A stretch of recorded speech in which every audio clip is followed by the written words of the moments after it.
কিছুক্ষণ আগে একটি কলঙ্কজনক কথা শুনলাম এবং সেটি হচ্ছে উমর একুশে হলে সেখানে আগে থেকে ব্যালট পূরণ করে রাখা হয়েছিল সেটা শুনেছি। এরপরে শুনেছি সারা বাংলা যে সংবাদপত্র সেখানকার এই যে ইতিমধ্যে শুনেছি রোকেয়া হলেও এই ধরনের ঘটনা ঘটেছে, শামসুন্নাহর হলেও ঘটেছে এবং এই যে আগে থেকে ব্যালট করে রাখা। শামসুন্নাহর হলে হচ্ছে শুনেছি যে একটি নির্দিষ্ট দলের শিক্ষকরা ভিতরে প্রবেশ করেছেন এবং এখানে একটা এম্বায়েন্স তৈরি করেছেন পরিদর্শকের নামে এবং সাংবাদিকরা আমাদেরকে বিষয়টা অবগত করেছে। তো এটা তো শুধু আজকের দিনই, আমি প্রায় সপ্তাহখানেক আগে থেকে বলে আসছি এখানে ইলেকশন ইঞ্জিনিয়ারিং হচ্ছে। আমরা নানা সোর্সে শুনতে পাচ্ছি, বিশ্ববিদ্যালয় প্রশাসনকে জানিয়েছি, নির্বাচন কমিশনকে জানিয়েছি, তারা এই বিষয়গুলোকে আমলে নেয়নি এবং আজকে এই ধরনের ঘটনা ঘটছে। এবং যেই প্ল্যানটা ছিল এরকম যে আপনার প্রতি হল থেকে 300 ভোট কনভার্ট করবে, তাহলে 5600 ভোট যদি কনভার্ট করতে পারে ওভারঅল এটা কিন্তু বোঝা যাবে না। আপনি এক হলে ভোটার হচ্ছে 4500, আপনি 300 ভোট কনভার্ট করলে বোঝা যাবে না। এক হলে ভোটার হচ্ছে 2200, 300 ভোট কনভার্ট করলে বোঝা যাবে না। 5600 ভোট কনভার্ট করলে সে এমনি জিতে যাবে।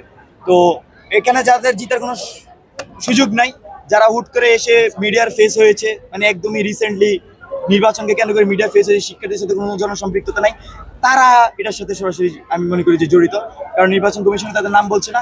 এই যে মাত্র আমাকে বলে গেল যে রোকেয়া হলো তারা এই দেখেছে, মানে সোজা কথা যাদের ইস্টাবলিশমেন্টে তাদের বড় স্টেক আছে বা ক্যাম্পাসে তাদের আগে থেকে শিক্ষক আছে। শিক্ষক কিন্তু আপনি হুট করে পাবেন না, তাদের আদর্শ শিক্ষক থাকতে হবে, কর্মচারী আছে, তারা এই এটার সাথে ইজিলি। তারা কারা যাদের বিরুদ্ধে অভিযোগটি করছেন সুস্পষ্ট ভাবে যদি বলেন? এখন সুস্পষ্ট ভাবে হচ্ছে বলতে গেলে ধরেন যে এখানে যে কর্মকর্তারা আছেন, এখানে যারা কর্মচারী আছেন, যারা শিক্ষক আছেন, বেশিরভাগ হচ্ছে পলিটিক্যাল, সে কোনো না কোনো কমিউনিটিকে মেনটেন করে। এখন এখানে যারা পুরনো দলগুলো আছে তাদেরই শুধু এটা সম্ভব, আর কারো কাছে এটা সম্ভব না। আচ্ছা, আপনারা তো সকাল থেকে ঘুরছেন, তো সেক্ষেত্রে আপনি 3টি হলের কথা বলছেন, আসলে আপনি বলছেন যে শুনছেন, আপনি আসলে আপনার চোখে এরকম কিছু পড়েছে কিনা? ভাই আমার তো ভোট কেন্দ্রে গিয়ে যে পূরণ করছে এটা দেখে আমার রাইটস নেই, আমি প্রার্থী হিসেবে ভোট কেন্দ্রের ভিতরে প্রবেশের রাইটস নেই। আপনি নিউজ মিডিয়াতে দেখেন যে নিউজে গিয়েছে, সেটা ডেইলি ক্যাম্পাসে দেখেন তার রিপোর্ট করেছে যে এই 21 হলেরটা নিয়ে। আমি তো সোর্স বলছি, আমি সারা বাংলা সংবাদপত্রের কথা বলছি, সেখানকার যিনি ঢাকা বিশ্বের প্রতিনিধি কৌশিক তিনি জানিয়েছেন যে এই শামসুন্নাহর হলের ইউলেপ কেন্দ্রে সেটা ঘটেছে।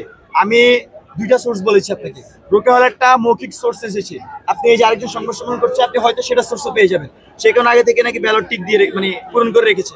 তো এই আশঙ্কা কিন্তু আমরা সপ্তাহখানেক আগে থেকে করে আসছিলাম। এখন আজকে সেই আশঙ্কা যদি ফিল্ডে এভাবে প্রতিফলিত হয়, এই ধরনের ডাকসু বা ছাত্র সংসদের প্রয়োজন নেই, এখানে প্রয়োজনে আবার অভ্যুত্থান হবে, যারা এগুলো করছে তাদেরকে শিক্ষার্থীরা